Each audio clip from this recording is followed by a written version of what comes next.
Yes welcome बेटा the part number 9 print and the poor people. और हम कह सकते हैं वुमेन एंड प्रिंट का ही बेटा एक छोटा सा पार्ट रह गया था, लेंथी था। चलिए लास्ट चैप्टर है 10th क्लास हिस्ट्री का, ये print culture and modern world. बेटा इसमें भी एक वुड आर्ट दिया, पहले इसको देख लीजिए। ऊपर ये कोई ब्रिटिश पीपल है और इसके हाथ में बॉटल है और ये वीना या वायलिन बजा रही है। पीछे एक इंडियन पर्सन खड़ा है, देखो रिडल दी है इसकी। European couple sitting in the chair 19th century wood cut. ये भी वुड कट है बेटा, लकड़ी से ही छापा हुआ है। The print picture suggest tradition family rose. Family rose के बारे में साहिब होल्ड लिकर बोतल, वो दारू की बोतल उसके हाथ में, और in hand while the mem sahib play the violin. Mem sahib play violin बजा रही है, ठीक है। चलिए स्टार्ट करते हैं। Very cheap small books were brought to market in 19th century and Madras town and sold and crossroad allowing poor people traveling to market to buy them। तो सस्ती बुक जैसे वहां चैप बुक हमने पढ़ी थी बेटा, शेलिंग सीरीज पढ़ी थी, उसी तरह से यहाँ भी सस्ती बुक लिखी गई। मद्रास का एग्जांपल दे रहे हैं, यानी रोड के आसपास उनको सस्ते में सेल किया गया। Allowing poor people travelling to market to buy them, तो गरीब आदमी भी उनको रोड से परचेज करते थे। Public libraries were set up from early 19th century. तो यूरोप की तरह यहाँ भी बेटा कुछ पब्लिक लाइब्रेरीज ओपन की गई, ठीक है, 20th सेंचुरी में।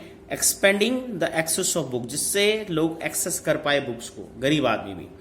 This library were located mostly in cities and town and at time in prosperous village for rich local patron. Setting up library was a way of acquiring prestige. इसको सम्मान के रूप में सोचा गया कि जो बड़े लोग थे, प्रॉस्पर पीपल थे, वो लाइब्रेरीज खोलते थे बेटा, वो पैट्रॉन्स कहलाए, ठीक है, लोकल पैट्रॉन्स, जो जमींदार वगैरह नहीं होते थे, वो काफी बड़ी लाइब्रेरीज खोलते थे और इसको वो अपना सम्मान का प्रतीक मानते थे कि लोग उनके पास आए बुक्स वगैरह लेने, ठीक है। तो सिटी टाउन्स में बड़ी स्केल पे प्रॉस्परस विलेज में इस तरह की लाइब्रेरी स्टार्ट हुई है, ठीक है। चलिए बेटा, from the late 19th century issue of caste discrimination begin to written about the many printed tracts and ऐसे। अब बेटा नेक्स्ट टॉपिक आया, कास्ट डिस्क्रिमिनेशन की बात कर रहे हैं, जाति का जो भेदभाव था। एंशिएंट पीरियड में ये था नहीं, मिडिवल पीरियड में ही बेटा ये ज्यादा हार्ड होता चला गया, ठीक है। तो यहाँ पे हम बात करते हैं ज्योतिबा फुले हैं, नंबर 1, इसको नोट करना बेटा। The Marathi Pioneer of lower caste, ये खुद लोअर कास्ट से स्ट्रगल किया, पढ़े लिखे, और इन्हें मराठी पीपल थे बेटा, मराठा पायनर कहा जाता है इन्हें।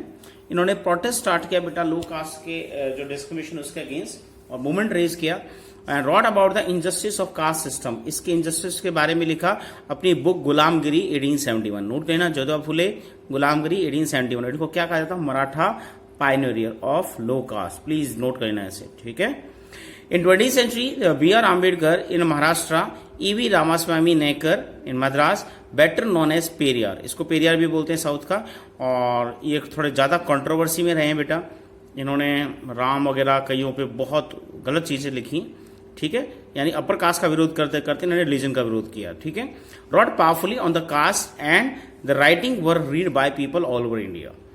तो बेटा B.R. आम्बेडकर ने महाराष्ट्र में ऐसा ही वर्क किया जैसा ज्योतिबा फुले ने किया लोअर क्लास के लिए, और E.V. रामास्वामी नेकर जो पेरियार हैं, इन्होंने भी बेटा लोअर कास्ट के भले के लिए या उनके डिस्क्रिमिनेशन को काफी अपनी राइटिंग में लिखा। बट हम कहते हैं ये हिंदू रिलीजन के अगेंस्ट ही हो गए थे कई चीजों में, तो थोड़ा कंट्रोवर्सी पर्सन है।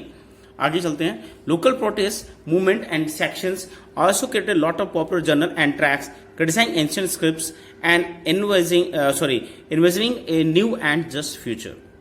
तो उन्होंने काफी पॉपुलर जर्नल निकाले, लोगों ने मूवमेंट भी रेज किए और ट्रैक क्रिटिसाइज और एंशिएंट स्क्रिप्ट्स पे क्रिटिसाइज करना शुरू कर दिया। एंशिएंट स्क्रिप्ट्स में बेटा कहीं भी लोअर कास्ट या छुआछूत इन चीजों की बात नहीं आती है। वहां जो भी था, हम बात करते हैं, जो भी कास्ट थी वो वर्क बेस होती थी, जैसा आदमी का माइंड था, जैसा उसकी स्किल थी, वैसा उसको वर्क मिलता था, ठीक है, और वो चेंजेबल था। बट यहाँ पे इन्होंने सोच से समझ सीधा इनको क्रिटिसाइज किया काफी बड़े स्किल पे, envisioning a new and just future, और फ्यूचर के लिए। वर्कर्स इन फैक्ट्रीज, ये एक अच्छा है, लेबर का बेटा पार्ट दिया यहाँ। Work in factory were too overwork and lack the education to write. अब ये भी थोड़ा पीछे थे बेटा, तो इन्होंने भी कुछ वर्क किया। Much about their experience but Kashi Baba, note करना, कानपुर मिल वर्कर है बेटा, जैसे यूरोप ने, यहाँ भी बेटा कहते हैं वर्कर्स ने भी, कई वर्कर्स ने अच्छी राइटिंग लिखी। देखिए काशी बाबा की बात करें, कानपुर मिल वर्कर थे। रॉट अबाउट पब्लिश छोटे और बड़े का सवाल, काफी फेमस हुई इनकी बुक, यानी अमीर और गरीब के बारे में बताया 1938 में। So the links between the caste and class exploitation, यानी अमीर गरीब और कास्ट दोनों का मिला जुला रूप था इनकी बुक में। The poems of another Kanpur mill worker who rot under the name of Sudarshan चक्र। इन्होंने एक नकली नाम से लिखते थे, सुदर्शन चक्र के नाम से लिखते थे, कानपुर मिल वर्कर ही थे बेटा। एंड उन्होंने काफी अपने न्यूज़पेपर में अपनी पोएम्स लिखी बेटा, अननोन नेम से सुदर्शन चक्र, between 1935-55 and were brought together. बाद में इसकी सारी पोएम्स को इकट्ठा करके एक बुक निकाली गई, जिसका नाम है सच्ची कविताएं। नोट करें ना प्लीज, सच्ची कविताएं, सुदर्शन चक्र। ये भी कानपुर मिल वर्कर ही थे बेटा।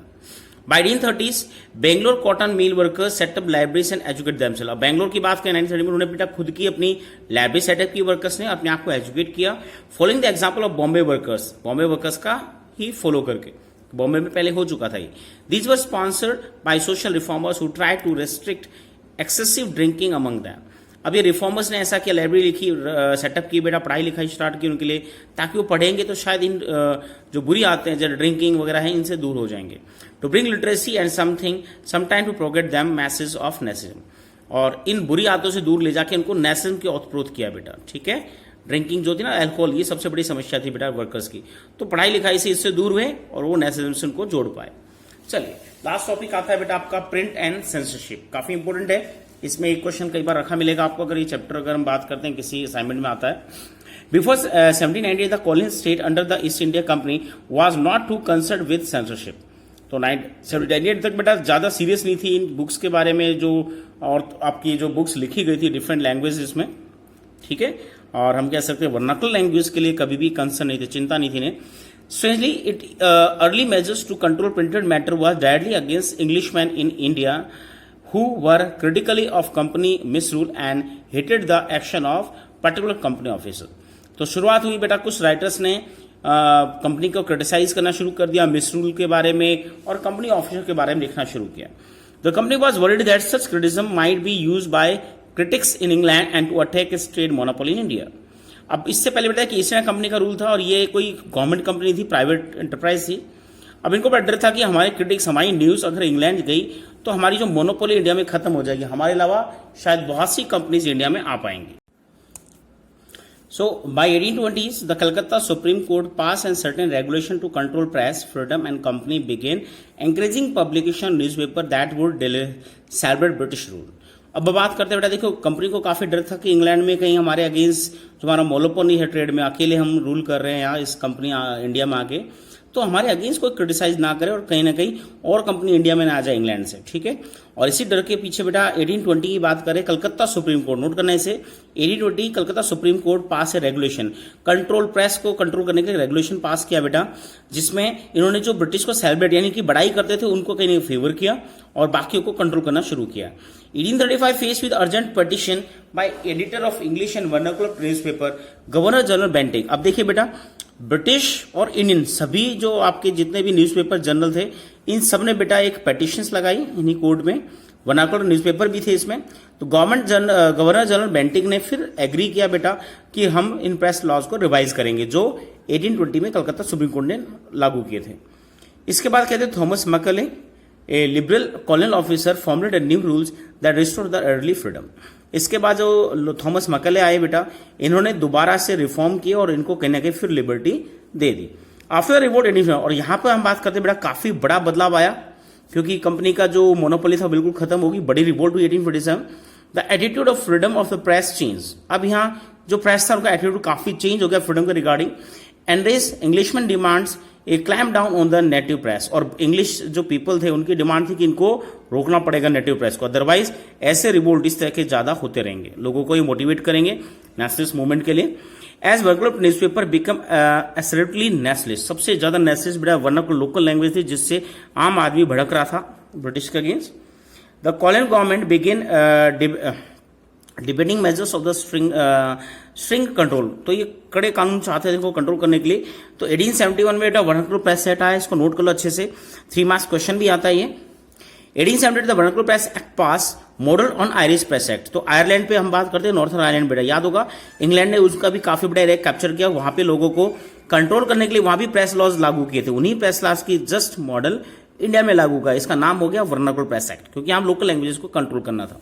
It provided the government with excessive right to censor, report and editorial in vernacular press. From now on, government keep regular track of the vernacular newspaper published in different provinces.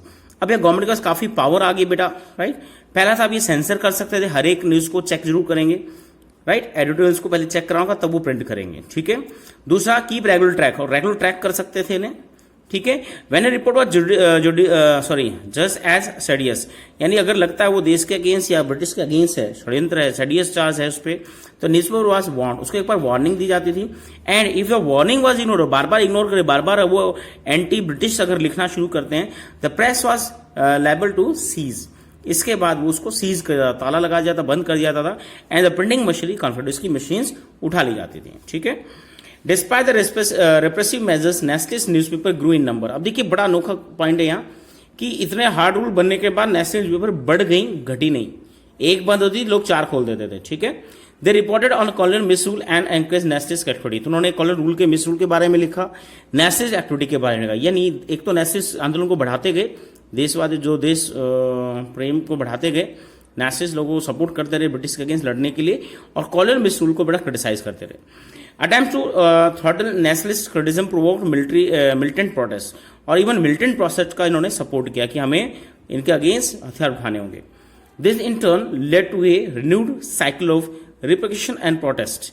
When Punjab revolutionaries were deported in 1907, Bal Gangadhar Tilak wrote him with great sympathy about them in Kesari. और देखिए vernacular language कितनी भयंकर होकर हमारे paper हो चुके थे कि जब एक हम बात करते पंजाब रेवोल्यूशनरी जो क्रांतिकारी थे हमारे, उनको बेटा डिपोर्ट किया गया था 1907 में, तो बाल गंगाधर ने अपने न्यूज़पेपर में केसरी में उनकी सिंपैथी, उनके सपोर्ट में काफी लेख वगैरह लिखे। This led to imprisonment in 1908, provoking in turn wide spread protest all over India. और बाद में इनको इम्प्रिजन जेल डाल देते हैं 1908 में, और जिससे पूरे इंडिया में इसके प्रोटेस्ट शुरू होते हैं। यहाँ कुछ बॉक्स दिए बेटा, फटाफट देख लीजिए। बॉक्स नंबर 4 है पहला, तो ये सैंडर्स के बारे में स्टोरी सुनी की आपने बेटा। Somewhere the government found the hard-find candidate editors a loyalty and paper with when Sanders' editor statements that had been founded in 1877 was opposed. He asked rudely how much would he be paid for suffering the loss of freedom. The friend of India refused a government subsidy, fearing that would force it to be obedient to government command. तो वो कह रहे थे कब तक हम सफर करेंगे अपनी फ्रीडम का लॉस किए। और ये इवन सैंडर्स एडिटर, ये स्टेटमेंट्स के सेंटर्स एडिटर थे, उसका है बेटा दिया है। बॉक्स नंबर 5 में ज्यादा इंपॉर्टेंट कुछ है नहीं बेटा, वर्ल्ड वॉर के टाइम का दिया है। बाकी सबसे मोस्ट इंपॉर्टेंट सोर्स एफ है जो कई बार क्वेश्चन बना आपका। एक स्टेटमेंट दी है गांधी जी की, फटाफट देखिए। Liberty of speech, liberty of press, यहाँ 2 वर्ड है जो आपके प्रिंटिंग प्रेस से रिलेटेड है, ठीक है। Freedom of association, the government of India is now seeking to crush the 3 powerful vehicle expressing cultivation public opinion. Public opinion को cultivate करने के लिए, एक्सप्रेस करने के लिए जो 3 अधिकार है उनको बेटा कहीं ना कहीं उन्होंने कहा गांधी जी ने कि उनको क्रश कर रही है government. The fight for Swaraj and Khilafat means a fight of threaten freedom before all else. तो गांधी जी के फर्स्ट मूवमेंट के टाइम की ये लाइन है 1922, ठीक है, जब वो खिलाफत मूवमेंट का भी उन्होंने सपोर्ट किया था, ठीक है बेटा। यहाँ आई थिंक आपका चैप्टर कंप्लीट होता है। एक्सरसाइज को देख लेना, मोस्ट ऑफ क्वेश्चन हम कर भी चुके हैं बेटा, ठीक है। इसमें शॉर्ट नोट्स दिए हैं, इनको जरूर देखना आप, और नीचे कुछ लॉन्ग क्वेश्चंस दिए हैं 4, ठीक है। थैंक यू बेटा।